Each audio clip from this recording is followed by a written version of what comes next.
नमस्कार, मैं हूं अजय भारद्वाज और आप इसमें ग्राउंड मीडिया देख रहे हैं। ग्राउंड से जुड़ी हर खबर आपके सामने लेकर के आते हैं। हरियाणा की यदि बात करते हैं, राजनीतिक सरगर्मियां तेज हो चुकी है क्योंकि बड़ौदा उपचुनाव आने वाला। आप सभी को पता है कि लगातार 3 बार कांग्रेस पार्टी की तरफ से जो करसन हुड्डा विधायक बने थे उनका स्वर्गवास हो चुका है। ऐसे में हमारे साथ हमारे वरिष्ठ पत्रकार हैं विजेंद्र कुमार, राजनीतिक विशेषज्ञ। कुछ टिप्पणियां, कुछ बातचीत करेंगे इनसे। क्या कुछ है कि कौन सी पार्टी का पलड़ा भारी रहेगा। विजेंद्र जी, सबसे पहले तो राम राम भाई साहब। राम राम जी। क्या लगता है आपको, बड़ौदा उपचुनाव आने वाला है, वहाँ पर कौन सी पार्टी का क्या जोर रहेगा और क्या मुद्दे रहेंगे, और कहीं ना कहीं पार्टियों की साख और ना का सवाल रहेगा, कौन कौन से प्रत्याशी रहेंगे, क्या कुछ कहना चाहेंगे विजेंद्र भाई? देखिए, जिस प्रकार जींद में बाई इलेक्शन हुआ था जी।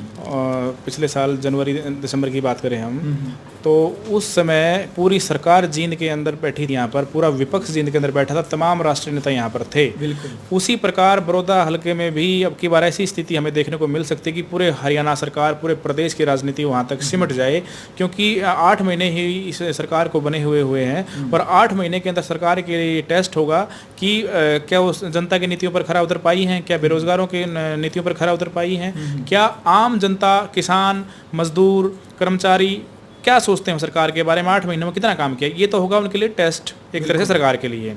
और बात करें हम उम्मीदवारों की, वहाँ का जो एक सिनेरियो है, जो ग्रामीण सीट है बड़ौदा हल्का, 1,75,000 के आसपास वोटर्स हैं, 49% वहाँ पर जाट वोटर्स हैं। और बात की जाए वहाँ जो है ग्रामीण जो एक प्रभाव है वो ज़्यादा रहता है। जींद में जो है एक तरह से शहरी सीट थी ये, लेकिन वो ग्रामीण सीट है।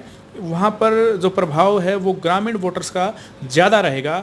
और 56 वहाँ पर जो गांव आते हैं उस विधानसभा के अंदर, तो तमाम ये इस तरह का एक वीरेंद्र भाई, ग्रामीण क्षेत्र में कहीं ना कहीं जो जातीय आंकड़े हैं वो ज़्यादा डगमगा जाते हैं इसमें कहीं ना कहीं, क्योंकि देखिए, नो डाउट जी, तमाम राजनीतिक पार्टियां कहती हैं कि हम मुद्दों पर हम वोट मांगते हैं, लेकिन राजनीति हरियाणा के अंदर बात करें तो जातिगत मुद्दे और जातिगत जो व्यवस्था है वो हमेशा काम करती है। और यही इस बात से सोनीपत की जो विधानसभा सीट है बड़ौदा, वो भी अछूती नहीं रहेगी। वहाँ पर हालांकि मौजूदा हम कह सकते हैं कि जो मुख्य मुकाबला हमें देखने को मिलेगा हमारे वोटर्स को, हरियाणा के राजनेताओं को और हरियाणा के लोगों को, वो बीजेपी और कांग्रेस के बीच में देखने को मिलेगा। क्योंकि जेजेपी जो मुख्य और एक विपक्षी पार्टी हो सकती थी, वो उनके साथ गठबंधन में है, और गठबंधन धर्म ये कहता है कि वो सरकार के सहयोग के साथ वहाँ पर चुनाव लड़े। तो वहाँ पर बीजेपी जो है चुनाव वहाँ पर अपना कैंडिडेट उतारे और जेजेपी के जो जाट वोट बैंक्स है उनका फायदा मिले, ऐसा कोई इक्वेशन वहाँ पर बैठाने की कोशिश की जाएगी। जाट जो सीट है वो 49% जाटों का वहाँ पर प्रभाव है 1,75,000 में से, तो बड़ा जाट वोट बैंक वहाँ पर है। हुड्डा का हालांकि बहुत बड़ा प्रभाव है। जब लोकसभा का चुनाव हुआ तो हुड्डा हालांकि पूरा लोकसभा चुनाव हार गए थे, लेकिन वो बड़ौदा सीट से फिर भी अच्छे मार्जिन से जीते थे। वहाँ पर योगेश्वर दत्त को उन्होंने इस जो अपने कृष्ण हुड्डा है उन्होंने भी हराया था उनको 4840 वोटों से, और खुद भूपेंद्र सिंह हुड्डा भी वहाँ से जीते थे लोकसभा चुनाव में, अच्छे उनको मार्जिन से जीत हुई थी उस विधानसभा से।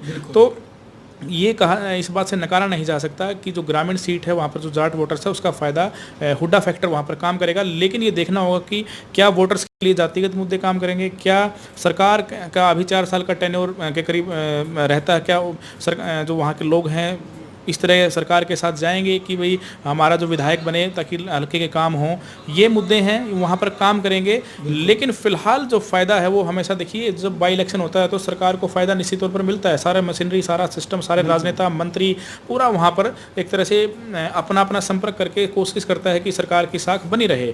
लेकिन वहाँ पर काफ़ी जो मुद्दे हैं वो स्थानीय मुद्दे भी काम करते हैं विधानसभा चुनाव के अंदर। हालांकि लोकसभा में राष्ट्रीय मुद्दे काम करते हैं, लेकिन विधानसभा में लोकल जो मुद्दे हैं वो भी काम करेंगे। और अब बात की जाए, जो सबसे बड़ा जो फैक्टर काम करेगा वो उम्मीदवारों पर फैक्टर काम करेगा कि उम्मीदवार क्या रहते हैं। एक होगा जातिगत फैक्टर काम करेगा, वोटर्स, मैंने बताया कि वोटर्स, जाट वोटर्स ज़्यादा हैं, वो भी एक फैक्टर काम करेगा।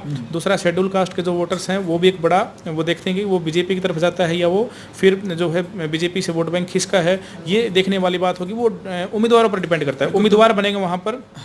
जो चर्चा चल रही है योगेश्वर दत्त ओलंपियन, जिन्होंने पिछला चुनाव हारा था कृष्ण हुड्डा से, जिनका स्वर्गवास हुआ है 74 साल की उम्र में, या फिर जो दीपा नागपाल मलिक है मुख्यमंत्री मनोहर लाल खट्टर के नज़दीक है वो हो सकती हैं, या फिर कैप्टन अभिमन्यु का भी नाम चर्चा में है। हालांकि नाम कोई फाइनल नहीं है, चुनाव फाइनल नहीं हुआ, डेट फाइनल नहीं हुआ, लेकिन नाम चर्चाएं चलनी शुरू हो गई हैं। कोई राजनीतिक सरगर्मियां वो तेज हो चुकी हैं। हाँ, कोई ओम प्रकाश धनखड़ का नाम भी कह रहे हैं, कोई रामविलास शर्मा का, लेकिन वहाँ पर इस तरह की इक्वेशन अभी बननी शुरू हुई हैं। बात करें तो कांग्रेस की तरफ से रोहित चौधरी भी हो सकते हैं, जो खुद एक अच्छे परिवार से, IITN है परिवार में, डॉक्टर्स हैं, IPS IAS उनके परिवार में, किशन सिंह सांगवान के बेटे प्रदीप सांगवान भी हो सकते हैं जो पूर्व MP थे। तो ये जो मुख्य मुकाबला है, आप मान कर चलिए कि बीजेपी और कांग्रेस में हमें देखने को मिलेगा। JJP गठबंधन में है, इनेलो का ज़्यादा जनाधार पर स्टेट के अंदर अभी जो है नहीं, और क्योंकि एक तरफ से हाशिए पे चली गई, एक ही उनका विधायक बना है, तो कहीं ना कहीं इस चीज़ का कह सकते हैं कि मुकाबले में बीजेपी और कांग्रेस के अंदर ही कहीं ना कहीं टक्कर रहेगी। ये टक्कर रहेगी। JJP अपना गठबंधन धर्म निभाती है तो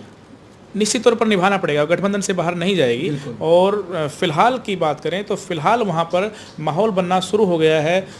नेताओं ने अपना अपना जैसे संपर्क होता है लोगों से, वो साधना शुरू कर दिया है। अपनी अपनी गोटियाँ जो राजनीतिक पार्टियाँ हैं वो फिट बैठाना उन्होंने शुरू कर दिए हैं। हालांकि कोरोना काल चल रहा है, तो अभी माहौल देखते हैं। हो सकता है कि सरकार, क्योंकि 6 महीने के अंदर चुनाव कराना जरूरी होता है, तो ये हो सकता है कि लास्ट में इसको लेकर जाएं बिल्कुल, क्योंकि अभी कोरोना काल चला हुआ है, तो ज़्यादा भीड़, क्राउड, रैलियां, ये चीज़ें नहीं हो सकती हैं। तो अभी मान कर चलिए आप कि महीने 2 महीने में भी चुनाव तो आने वाला है नहीं, बिल्कुल। लेकिन माहौल बनना अभी जरूर शुरू हो जाएगा। सरकार उसी हिसाब से अपनी प्लानिंग शुरू कर देगी। तो मुख्य मुकाबला सरकार और कांग्रेस के अंदर ही होगा। और फिलहाल प्रदेश के अंदर भी कांग्रेस मुख्य विपक्ष की भूमिका में है, और देखने वाली बात होगी। सरकार के लिए साख का सवाल है, विपक्ष के लिए जो है एक तरह से सरकार को करारा जवाब देने का समय कि उसमें विपक्ष को करारा जवाब देगी। वो जनता की नीतियों पर खरा नहीं उतरे हैं, तो वहीं बीजेपी के लिए ये होगा कि हम जनता की नीतियों पर खरा उतरे हैं, हम उस चुनाव को जीत कर दिखाएं।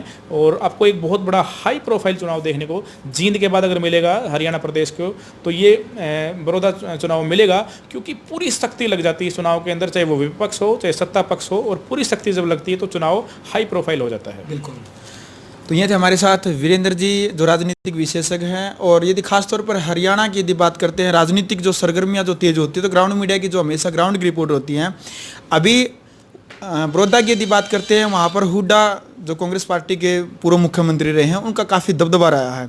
लेकिन ज़्यादातर जो उपचुनाव होते हैं वो सरकार के पक्ष में ही जाते हैं। तो देखने वाली बात है कि JJP यदि अपना गठबंधन धर्म निभाती है, तो BJP का जो प्रत्याशी होगा, कांग्रेस पार्टी का जो जिस तरफ से प्रत्याशी होगा, तो देखते हैं कि उनके बीच में रहनी है 2 ही पार्टियों के बीच में टक्कर।